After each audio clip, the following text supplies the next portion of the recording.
Shalom adik-adik, apa kabar kalian semua? Saya percaya semua adik-adik dalam keadaan yang baik dan sehat, karena Tuhan selalu memelihara dan melindungi kita. Nah adik-adik, sekarang kita mau ibadah.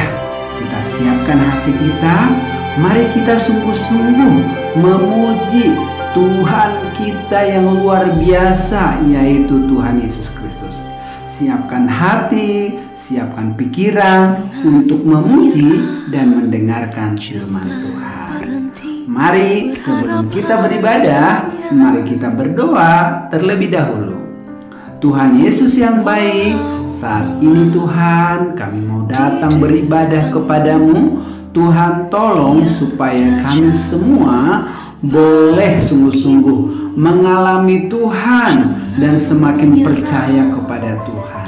Berkati ibadah kami hari ini Bapa, kiranya ibadah kami hari ini sungguh-sungguh mempermuliakan namamu. Namamu dipuji dan dipermuliakan ya Bapa. Dalam nama Tuhan Yesus, haleluya, amin.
Shalom anak-anak, selamat hari Minggu. Puji Tuhan, kita bisa bersama-sama lagi di dalam ibadah online. Nah, Tuhan selalu memelihara dan menjagai kita ya. Dan Tuhan juga saat ini hadir di tengah-tengah kita. Tema kita hari ini, jadilah pelaku firman. Mari anak-anak, saat ini kita satukan hati, kita mau bersama-sama berdoa. Tuhan Yesus yang baik, terima kasih Tuhan, kami mengucap syukur karena Tuhan memelihara setiap kami dan setiap keluarga kami.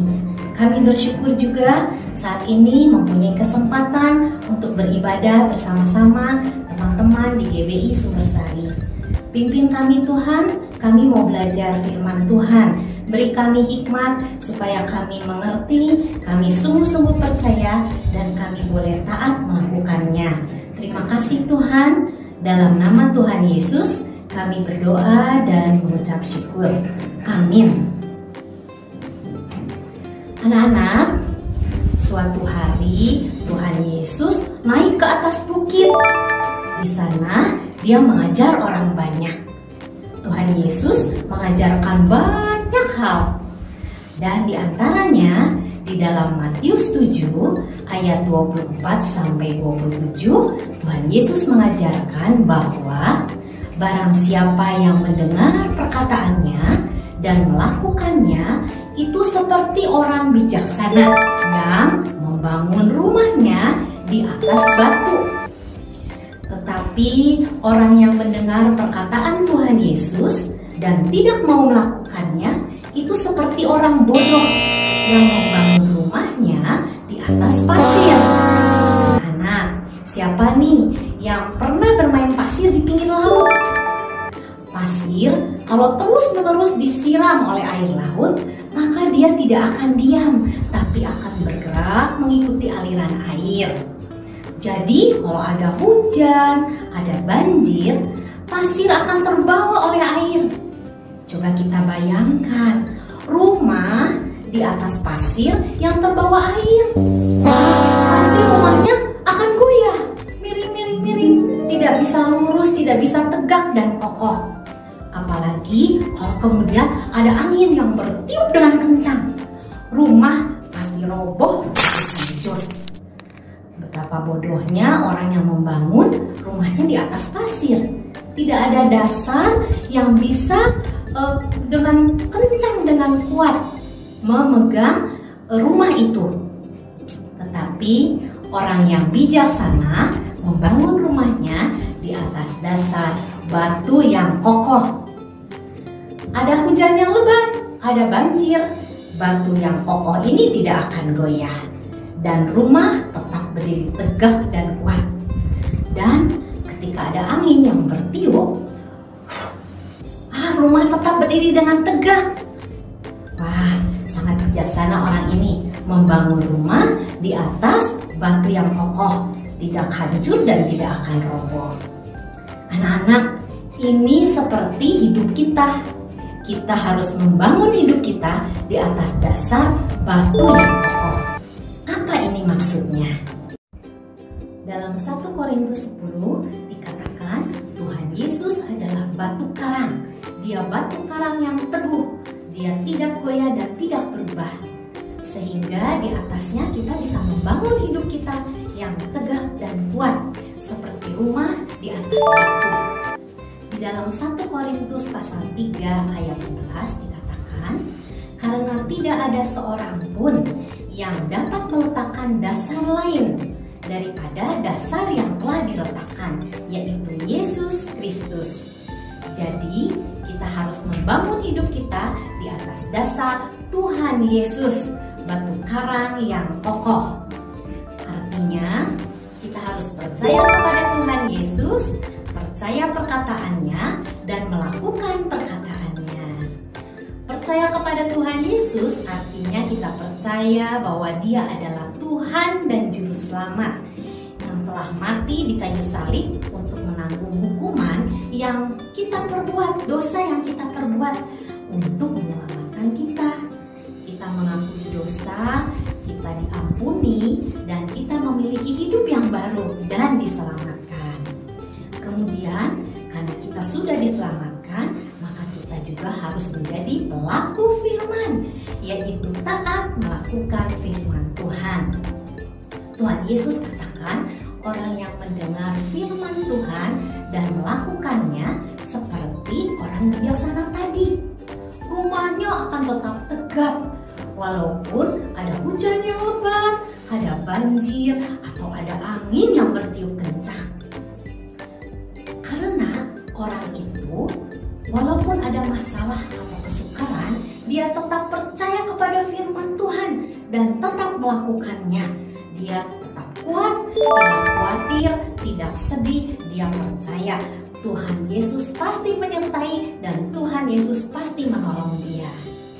Tetapi orang yang mendengar firman Tuhan dan tidak mau melakukannya, kalau ada masalah, dia akan sering khawatir, dia akan selalu sedih karena tidak percaya firman Tuhan. Mungkin dia sering dengar firman Tuhan, atau bahkan dia sudah hafal firman Tuhan. Tetapi kalau dia tidak mau melakukannya, kata Tuhan Yesus, dia seperti orang bodoh yang membangun rumahnya di atas pasir. Anak-anak pasti sudah sering mendengar Raja Daud, bukan? Dia adalah raja yang berkenan di hati Tuhan, sangat dekat dengan Tuhan dan dikasihi oleh Tuhan. Raja Daud sangat mencintai firman Tuhan dan suka untuk melakukannya. Dia menulis di dalam kitab Mazmur pasal 40 ayat 9, "Aku suka melakukan kehendak-Mu ya Allahku, Taurat-Mu ada dalam dadaku." Raja Daud menyimpan perkataan Tuhan, firman Tuhan di dalam hatinya, dan dia suka untuk melakukannya.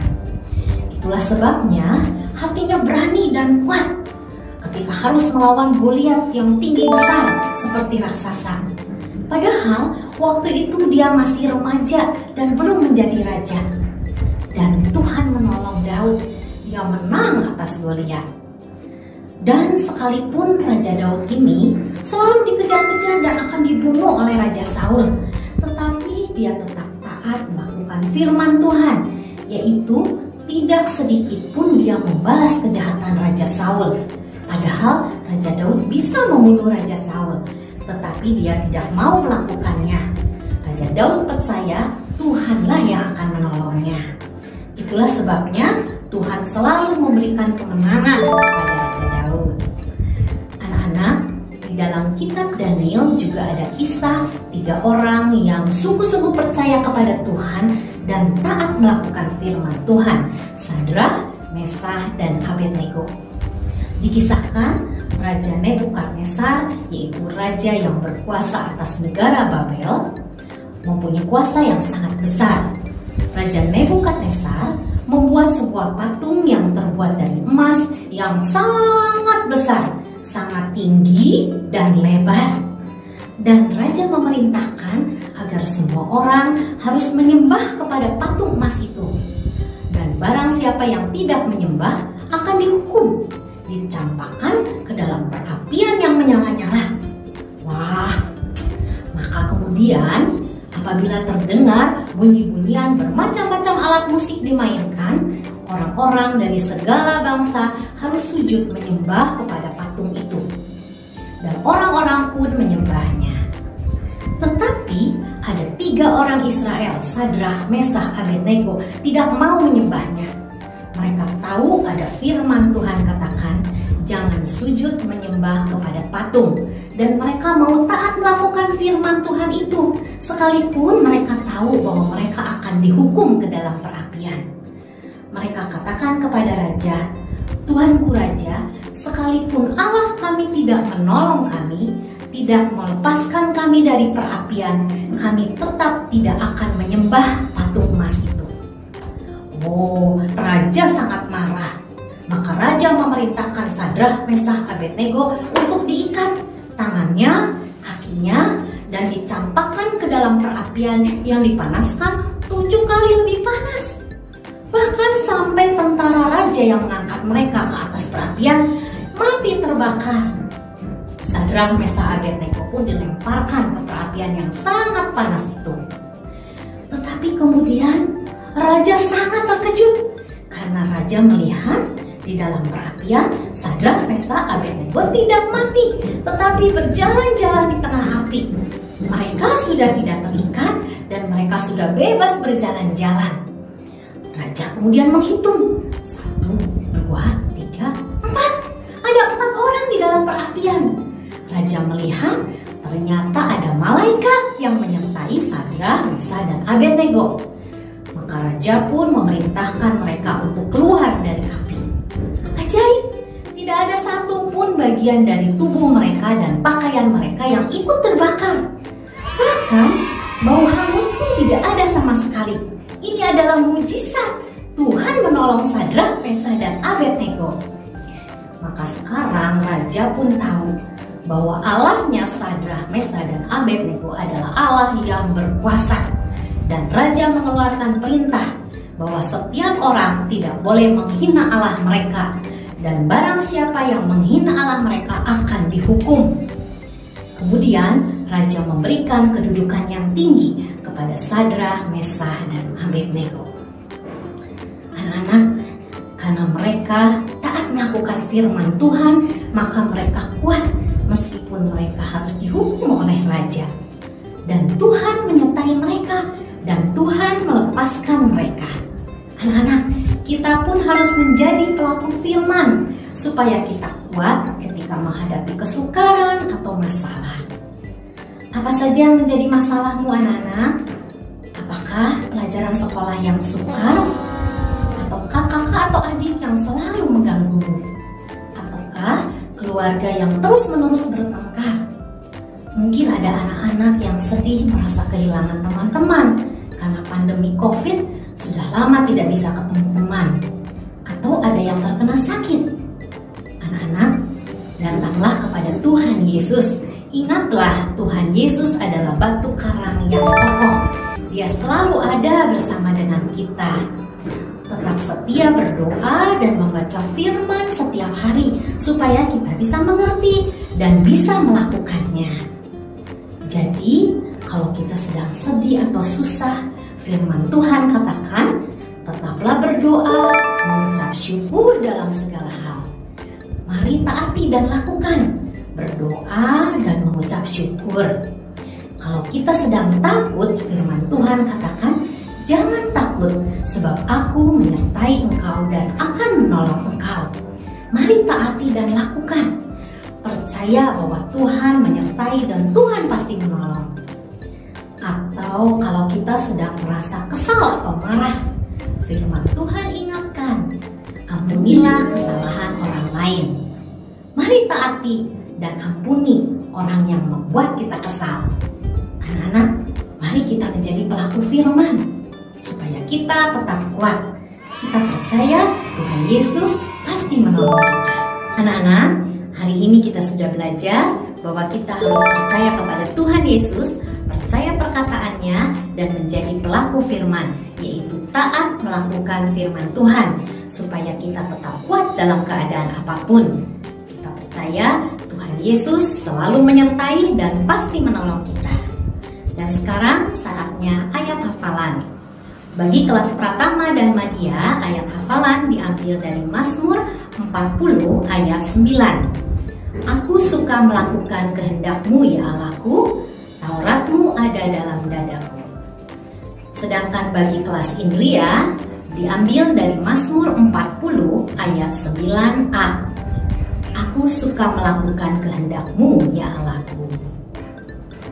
Anak-anak, sekarang mari kita sama-sama berdoa. Tuhan Yesus yang baik, terima kasih Tuhan, kami mengucap syukur untuk firman-Mu. Engkau adalah batu karang yang kokoh. Biarlah Tuhan hidup kami dibangun di atas Tuhan Yesus. Kami percaya kepada Tuhan Yesus, percaya kepada firman-Nya. Pimpin kami Tuhan, supaya kami boleh dimampukan untuk taat melakukan firman Tuhan. Kami percaya Tuhan, dalam keadaan yang sukar pun Engkau selalu menyertai dan pasti menolong kami. Tuhan Yesus, saat ini kami mau berdoa bagi mereka yang terkena COVID. Tuhan tolonglah agar mereka boleh diberi kekuatan dan boleh disembuhkan. sebab Engkau adalah tabib yang agung dan penyembuh kami. Terima kasih Tuhan, dalam nama Tuhan Yesus kami berdoa dan mengucap syukur. Amin. Anak-anak, sampai di sini dulu. Tetap di rumah dan patuhi protokol kesehatan ya. Tuhan Yesus memberkati. Dadah.